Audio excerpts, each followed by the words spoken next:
آقا دو جہاں صلی اللہ علیہ وسلم سیدنا عثمان غنی کا اس درجہ حیا کرتے تھے، اور سیدنا عثمان غنی رضی اللہ تعالیٰ عنہ کی شخصیت ایک باکمال شخصیت تھی جس کی وجہ سے آپ مشہور ہوئے تھے۔ جب میں عرض کر رہا تھا کہ جب سیدنا عثمان غنی رضی اللہ تعالیٰ عنہ اسلام لائے تو باقی صحابہ کرام کی طرح قریش مکہ نے آپ پر بھی طرح طرح کے ظلم ڈھانا شروع کر دیا۔ آپ اگرچہ مالدار تھے،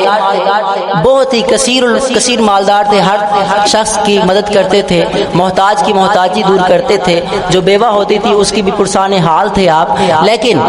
پھر بھی آپ کے خاندان کی طرف سے آپ پر مصیبتوں اور آلام کے پہاڑ ٹوٹ پڑے۔ روایت میں آتا ہے کہ جب سیدنا عثمان غنی اسلام لائے تو آپ کے چچا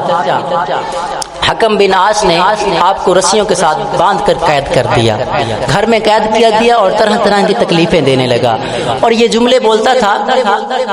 کہ اے عثمان، کیا تو نے اپنے آباء و اجداد کا دین چھوڑ کر ایک نیا دین اپنا لیا ہے، اور میں تجھے اس وقت تک قید سے رہائی نہیں دوں گا جب تک تو یہ دین چھوڑ کر اپنے دین پر نہ آ جا۔ لیکن سیدنا قربان جاؤں سیدنا عثمان غنی رضی اللہ تعالیٰ عنہ پر کہ آپ کی شخصیت، کیونکہ جب بھی انسان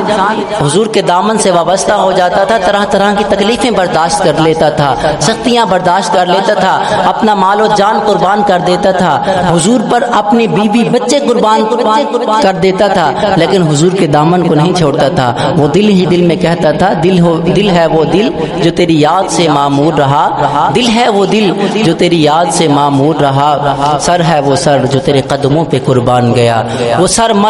ڈھن کی بازی لگانے کے لیے تیار رہ جاتا تھا۔ سیدنا عثمان غنی کی بھی حالت اور کیفیت یہی تھی کہ آپ کے چچا آپ پر طرح طرح کے ظلم و ستم ڈھا رہے تھے، لیکن سیدنا عثمان غنی رضی اللہ تعالیٰ عنہ کے پائے استقلال میں، پائے استقامت میں لغزش تک نہیں آ رہی تھی۔ تو جب دیکھا چاچا نے کہ بھئی اب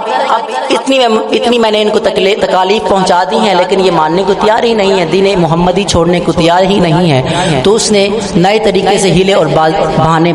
شروع کر دیے تاکہ ان کو کسی نہ کسی طرح سے دین اسلام سے ہٹا دیا جائے۔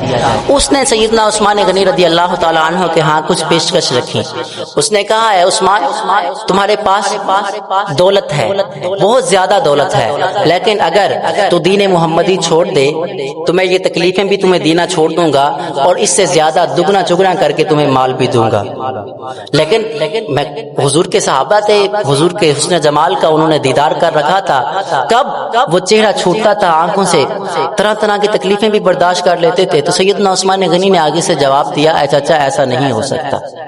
میں مال کو اپنے پاؤں کی ٹھوکر پر رکھتا ہوں لیکن میں حضور کا دین نہیں چھوڑ سکتا۔ پھر اس نے دوبارہ پیشکش کی، اس نے کہا، اے عثمان، یہ جو دیکھ رہا ہے قریش مکہ کے جتنے بھی قبائل ہیں، جو سب سے قریش کا جو سب سے اہم ترین قبیلہ ہے نا، اس کی بیٹی میں تمہیں پیش کرتا ہوں، خوبصورت لڑکی پیش کرتا ہوں۔ لیکن آپ نے کہا نہیں، آپ نے کہا نہیں۔ اس نے کہا شرط یہی ہے کہ یہ تب میں پیش کروں گا جب تو دین محمدی کو چھوڑ دے گا۔ لیکن سیدنا عثمان غنی رضی اللہ تعالیٰ عنہ کی زبان پر ایک ہی جملہ رہتا تھا، واللہ لا ادعوہ ابدا ولا افارقہ، خدا کی قسم میں حضور کے دین کو کبھی نہیں چھوڑوں گا اور نہ حضور کی ذات کو چھوڑوں گا۔